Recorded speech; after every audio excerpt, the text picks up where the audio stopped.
Assalamualaikum warahmatullahi wabarakatuh. Sedulur Pak Kris dan Tosenaji, jumpa lagi dengan RE King Sparks Nusantara Channel. Sebuah keris dengan sandangan lengkap saya terima sebagai bahan presentasi kali ini. Sayang kondisi dedernya sudah pecah, jadi saya ganti dulu dengan yang masih utuh. Kebetulan masih ada stok ini. Merawat keris dalam rangka nguri-nguri budaya. Di dalamnya juga termasuk ada kegiatan untuk nyandangi keris. Nyandangi keris itu memberikan warongkonya, memberikan deder, kemudian melengkapinya dengan aksesoris yang lain seperti mendak, kemudian warongkonya diberi pendok. Nah, kegiatan-kegiatan kecil itu walaupun sangat sederhana ya, itu namanya uri-uri budaya. Dan selanjutnya kita langsung oles minyak saja, karena memang ini dari daerah asal keris ini. Mereka meyakini bahwa keris dalam kondisi yang hitam legam ini akan lebih tuahnya lebih kuat dan lebih mistis ya, atau wingit ya. Nah, memang hal-hal seperti itu masih hidup dalam alam pikiran masyarakat. Itu adalah bagian dari budaya ya. Kita akan merawat keris ini sebatas secara fisiknya.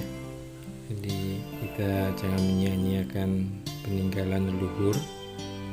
Ini adalah bagian dari sejarah bangsa. Ini adalah pusaka dari daerah Pekalongan. Nah, seperti apa? Kita akan berwisata sejenak ke daerah Pekalongan untuk melihat latar belakang dari keris ini.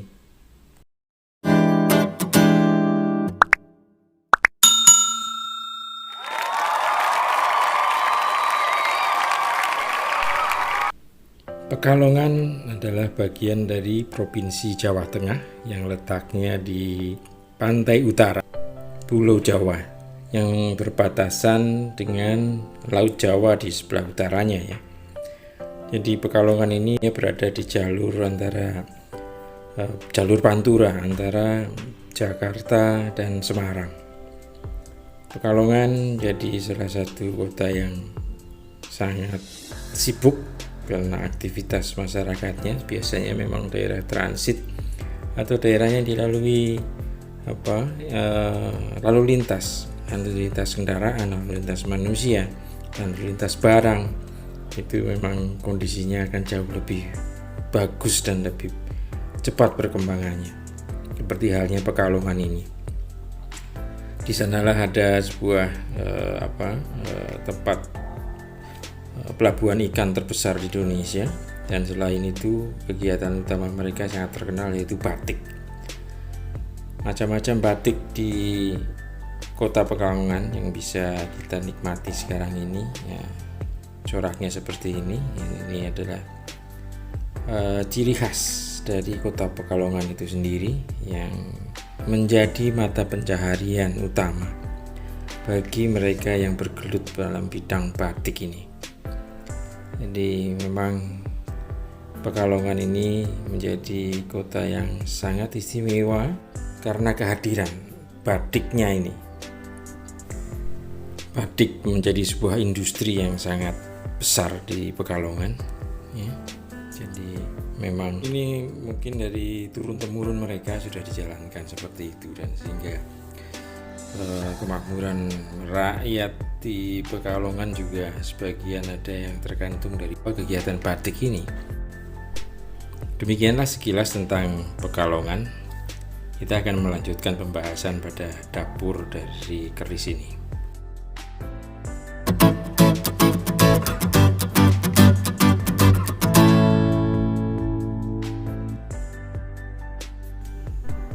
Keadaan keris ini tidak hanya memerlukan penggantian dedernya, ternyata kondisi pada warangka dan pendoknya perlu juga pembersihan. Saya sudah coba kemarin menggunakan braso untuk membersihkan pendoknya. berhasil, tapi effortnya atau usahanya itu perlu ekstra ya, harus keringetan dulu nih. Makanya saya ganti dengan cairan lain yang ternyata berhasil dengan sangat mudah. Dan kemudian saya bersihkan kayu di pelokannya ya, warungkonya itu, dengan menggunakan pembersih sepeda motor. Nah, itu sudah terlihat jauh lebih bersih sekarang.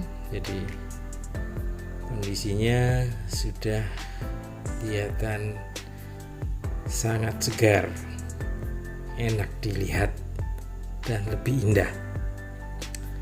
Jadi memang kalau kita merawat keris itu perlu ekstra waktu ya, untuk menyempatkan diri membuat keris menjadi lebih indah agar lebih awet juga.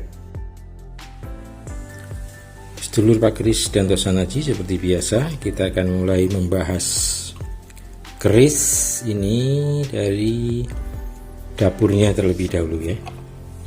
Bismillahirrahmanirrahim.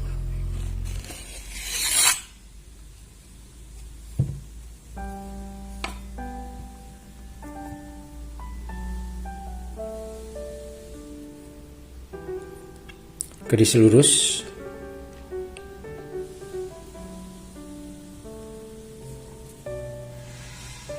ricikan yang ada dalam sor-soran ada 3 lalis, ada pejetan, ada gandik lugas.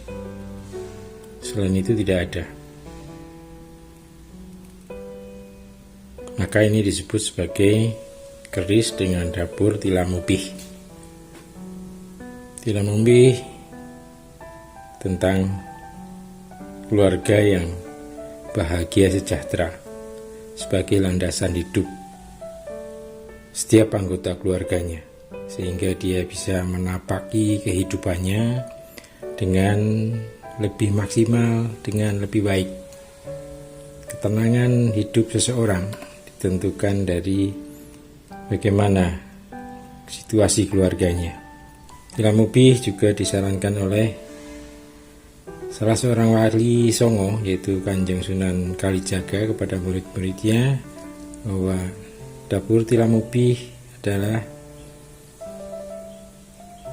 keris yang disarankan sebagai keris pertama buat seorang Jawa khususnya.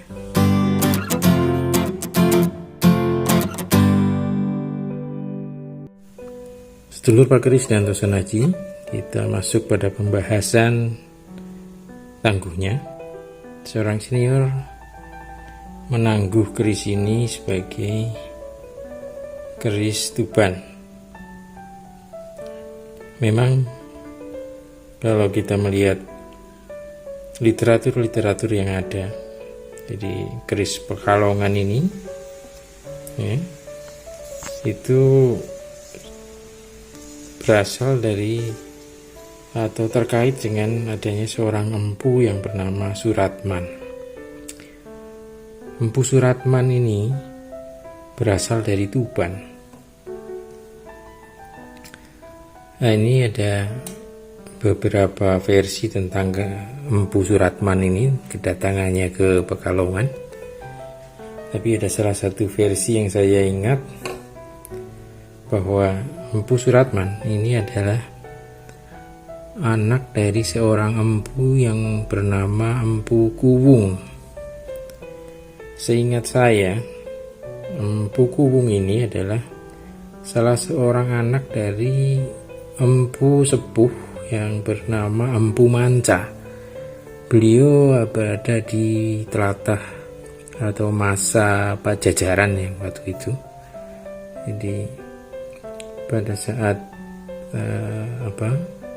mereka masih berada di Pajajaran ya, ada 4 anak dari Empu Kuwung ini, Empu Manca ini, yaitu Empu Kuwung yang pertama, Empu Hangga, kemudian Empu Keleng, dan Nisombro yang terakhir. 4 Suatu ketika Empu Hangga, Empu Keleng, dan Nisombro berpindah ke arah timur.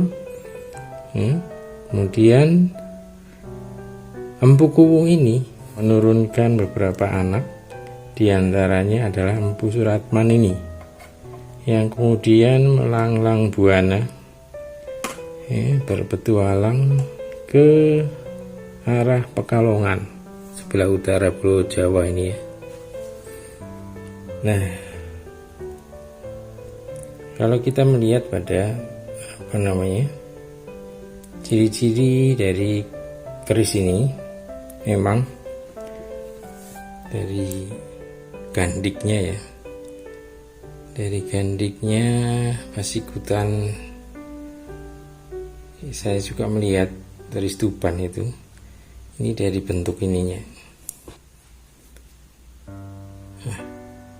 Wadidangnya ini kadang agak lebih tegak daripada keris-keris yang lain, sehingga jarak antara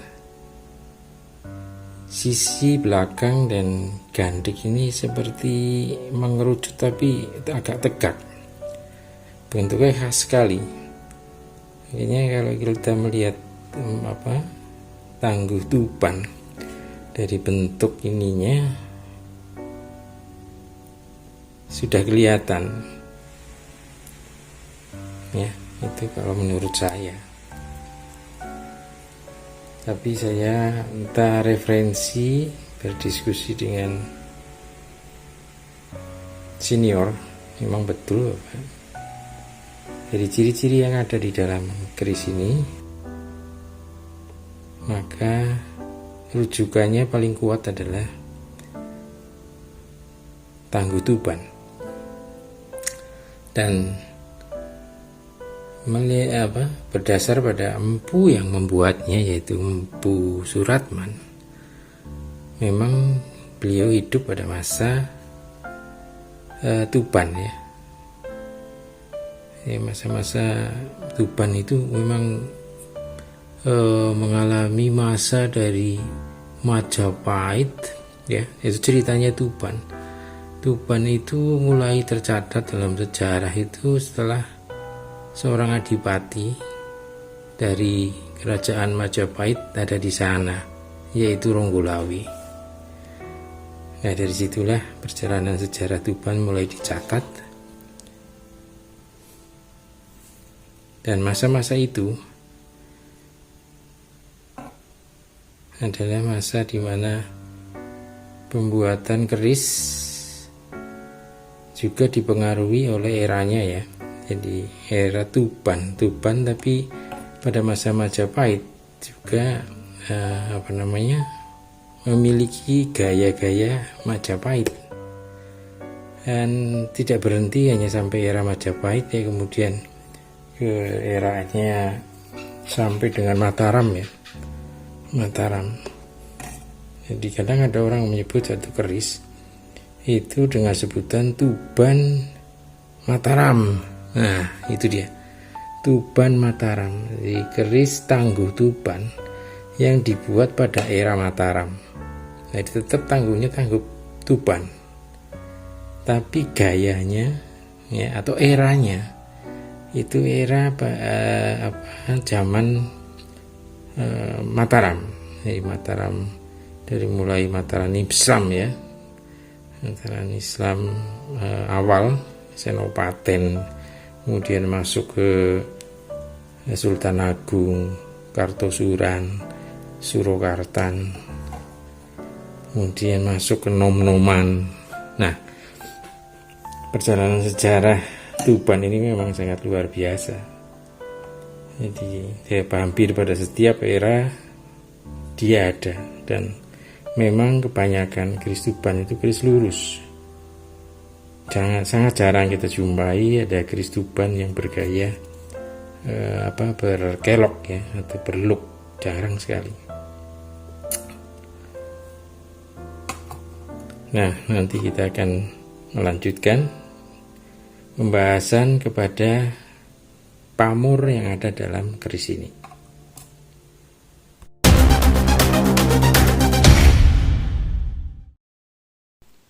Antusias masyarakat Pekalongan terhadap dunia Tosanaji terlihat sangat kuat, terbukti berdirinya Museum Graha Tosanaji pada 16 Januari 2010 yang berlokasi di sebelah Museum Batik yang telah berdiri sebelumnya.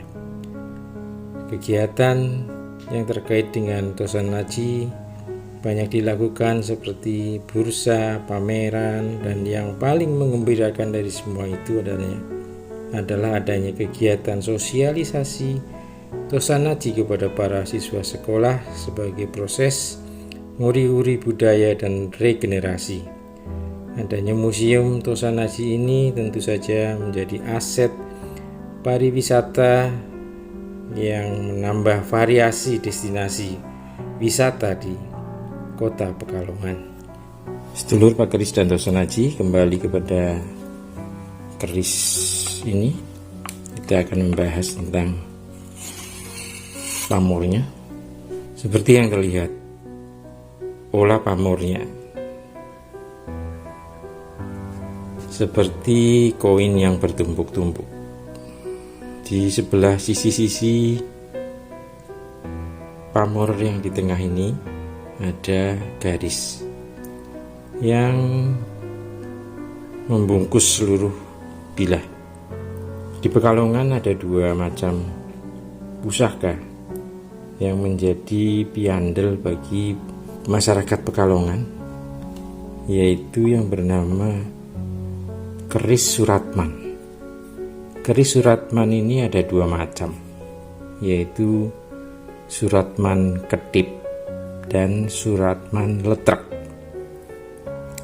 Suratman Ketip, pamor yang ada di bilahnya berupa koin-koin yang ditata berjajar sepanjang bilah dari atas gonjo sampai ke ujung.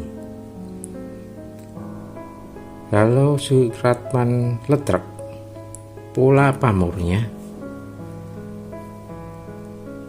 sama menggunakan poin tapi penataannya berbeda, yaitu ditumpuk dari atas gonjo sampai ke ujung. Dan keris ini termasuk sebagai Suratman Letrak.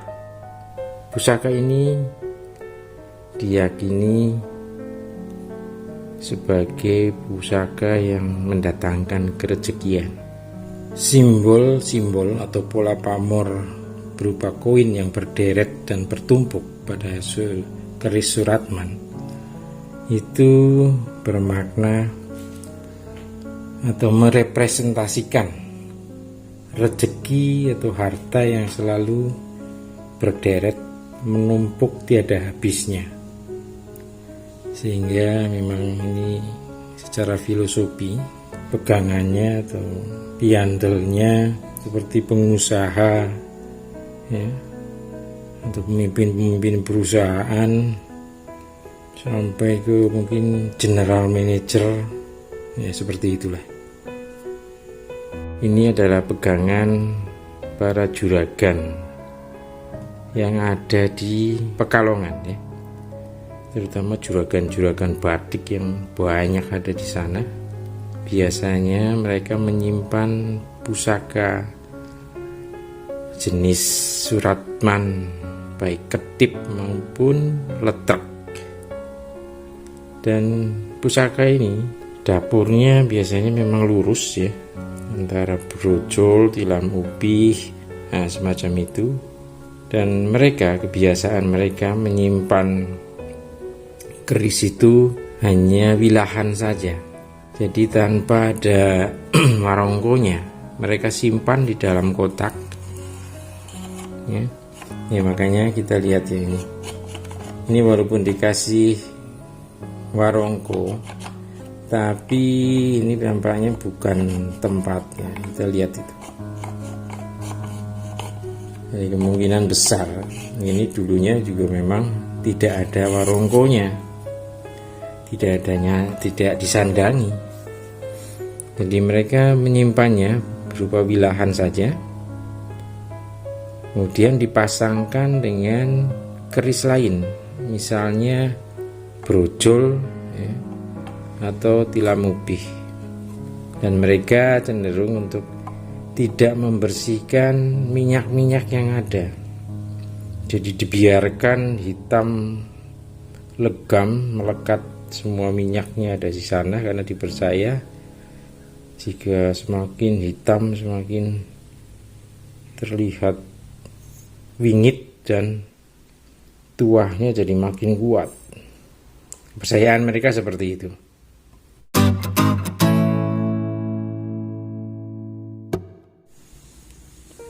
Besi yang dipergunakan dalam pembuatan keris Suratman biasanya diistilahkan oleh orang di tlatah Pekalongan dengan istilah besi guminah, gumandul ing manah, yaitu sejenis besi kalau kita kenal umumnya itu sebagai besi brojoguno ya, besinya bisa menembus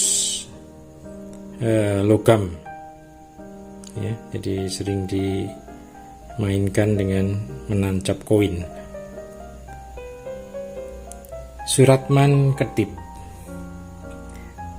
Suratman Ketip bermakna surataning menungso kedah eling titahipun ingkang pangeran.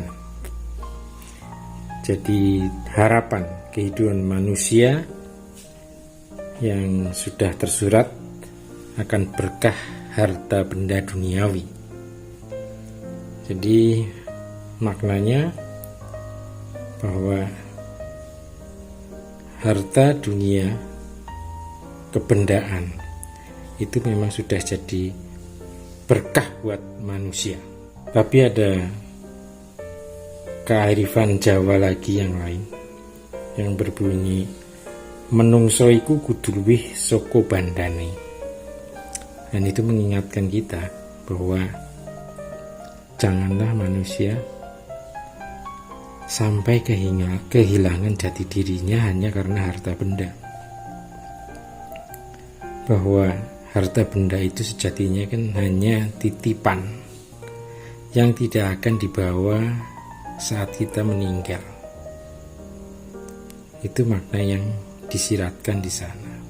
Makna yang ada dalam pamor ini ya, ini ada garis putih di sepanjang keris di pinggirannya. Ini dinamakan garis wengkon ya. Jadi ini sebetulnya kerisnya ini pamor wengkon isen. Isennya ya ini letrek, ini susunan koin yang berjajar bertumpuk ini ya. Jadi itulah semua makna tentang keris Suratman Ketip atau letrek. Sedulur Pak Keris dan Tosanaji, semua sudah saya sampaikan. Dan untuk sedulur di Pekalongan, mohon koreksinya jika ada yang saya salah sampaikan. Mohon maaf jika masih keliru dalam penyampaian ya, monggo silahkan dikoreksi atau ditambahi jika ada yang kurang. Demikian apa yang sudah saya sampaikan, semoga bermanfaat, menambah informasi tentang dunia Tosanaji ya. Mari kita terus menguri-uri budaya agar kita juga tidak kehilangan jati diri kita sebagai manusia Jawa atau manusia Nusantara. Berbudaya dengan logika, berkeris secara logis. Semoga kita selalu dalam lindungan Allah Subhanahu wa Ta'ala. Semoga semuanya selalu sehat. Salam Tosanaji, salam budaya. Wassalamualaikum warahmatullahi wabarakatuh.